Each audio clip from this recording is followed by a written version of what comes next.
आज हम खड़े हैं कोच रोड पर। अभी कुछ समय पहले ही यहाँ पर मायावती की रैली हुई है और रैली स्थल के हम लोग बेहद नज़दीक है। यहाँ हमारे साथ कुछ लोग मौजूद हैं, इनसे हम जानने का प्रयास करेंगे कि हाल ही में यहाँ पर मायावती ने रैली की है तो उस रैली का यहाँ बसपा प्रत्याशी के वोट पर कितना असर पड़ेगा।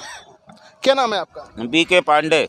तो क्या लगता है आपको, जिस हिसाब से बहन जी की नीतियाँ इतियाँ तो सब सही है, सर्वजन हिता है, सर्वजन सुखा है, लेकिन जो बैकग्राउंड जा रहा है तो वो ज़्यादा अच्छा नहीं जा रहा है, क्योंकि बीजेपी की लहर है और बीजेपी को एक बार दोबारा उत्तर प्रदेश में आना अनिवार्य है, जिससे अराजकता, भाईचारा और प्लस जो है भारत की देश की एकता अखंडता बनाए रखने के लिए बीजेपी को आना बहुत ज़रूरी है।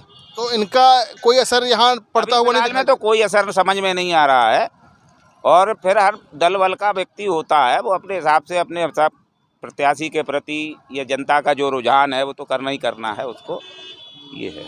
अच्छा, जैसे कानून व्यवस्था के मामले में तमाम लोग चर्चा करते हैं। बहन जी की कानून व्यवस्था बढ़िया रही है। इस बार योगी जी की भी 5 वर्ष में बहुत अच्छी, आप खुलेआम लड़कियां रात बरात आ जा रही हैं, गुंडे मवाली नहीं मिल रहे हैं। तो ऐसा नहीं कि योगी जी की सरकार में अराजकता तो बिल्कुल नज़र नहीं आई, भाईचारा है। भारत एक अखंड भारत देश है, यहाँ हर किस्म का, हर वर्ग का, हर जाति धर्म का व्यक्ति रहता है और सबको सुरक्षा मिलना दैनिक कार्य है। चलिए, आपका क्या नाम है? अजय मिश्रा, माधोगढ़ विधानसभा। आपका भी नाम अजय मिश्रा है? जी जी जी। तो आप बताइए, हमारा कितना प्रभाव पड़ेगा यहाँ की सीट पर? बहुत ज़्यादा प्रभाव पड़ेगा। बीजेपी जालौन जिला से 3 सीटें हार रही है, क्योंकि प्रत्याशी जो हैं वो सारे गलत हैं। बीजेपी हार रही है वो तो अलग बात होगी, हम यहाँ बात कर रहे हैं आज यहाँ जो मायावती ने रैली की है, इस रैली का यहाँ के वोटर पर कितना प्रभाव पड़ेगा और उसका कितना लाभ यहाँ प्रत्याशियों को, बीएसपी प्रत्याशियों को मिल पाएगा? बहुत ज़्यादा प्रभाव पड़ेगा। काफ़ी जनता मायावती को सुनने आई, उनके विचारों को सुनने आई, जैसा वो बोलती हैं। और बुंदेलखंड के लिए अच्छा, क्या कह के गई? विशेष क्या उन्हें विशेष पैकेज के लिए बोल के गई हैं बुंदेलखंड के लिए।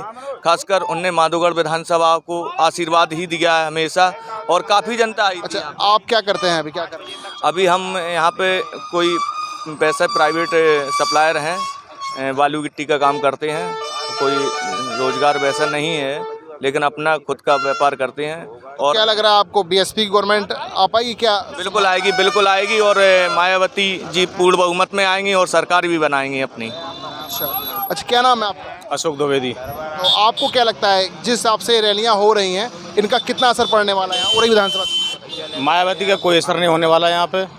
मायावती के पास अब वोट बैंक नहीं बचा है। मायावती का वोट बैंक है या तो बीजेपी में खिसक गया है, और थोड़ा बहुत ओबीसी का जो वोट बैंक था वो सपा की ओर जा रहा है, इसलिए मायावती अब 0 है यहाँ पे। थोड़ी बहुत टक्कर हो सकती है तो माधोगढ़ क्षेत्र में हो सकती है, वो भी। यहाँ पर फाइट में कौन रहने वाला है उरई विधानसभा की?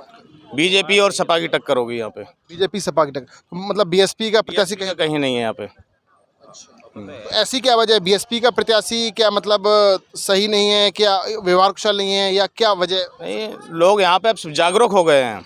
लोग देखने लगे हैं कि ऐसे व्यक्ति को वोट देना है जो देश की चिंता करे, देश को बेचे नहीं, जातवाद के अंदर नहीं हो और ना उसके अंदर परिवारवाद हो।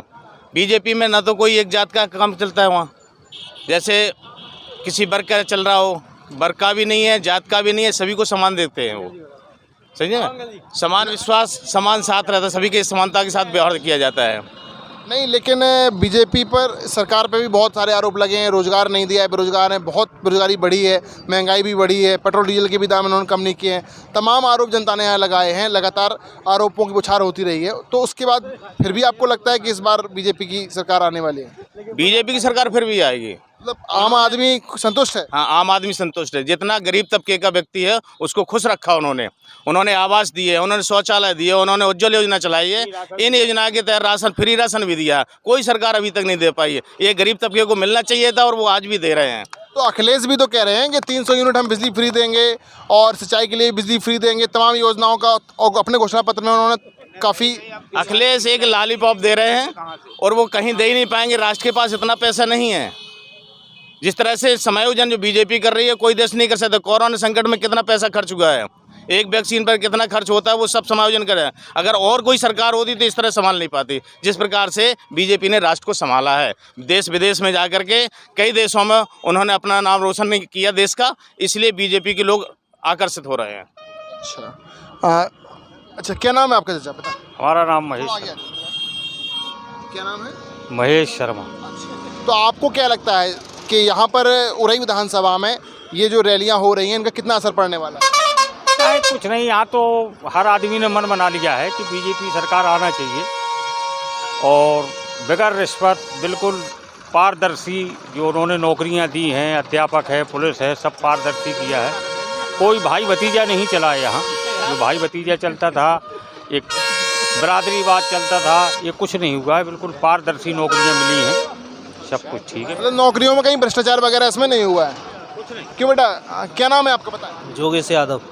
तो आपको क्या लगता है नौकरियों में भ्रष्टाचार हुआ है नहीं हुआ है इसमें सरकार में? बिल्कुल विपक्षी सरकार है, सपा सरकार आनी चाहिए। तो इस सरकार में मतलब रोजगार वगैरह मिला है यहाँ पे? किसी को नहीं मिला। नहीं मिला। क्या नाम है आपका? जोगेश यादव। योगेश यादव। अच्छा, सपा सरकार क्यों आना चाहिए? वो युवाओं के लिए रोजगार देगी और किसानों के लिए बढ़िया है और पिछले बीते वर्ष में उन्होंने काम किया है जी। तो क्या लग रहा है आपको कितनी सीटों के साथ इस बार आने की उम्मीद है? सीटों के साथ ये तो न बता सकते, लेकिन आने वाले कल में अखिलेश सरकार आएगी। यहाँ उरई विधानसभा की बात करें तो यहाँ किसके जीतने के आसार दिख रहे हैं आपको? सपा सीट निकलेगी यहाँ से। सपा सीट निकलेगी जी।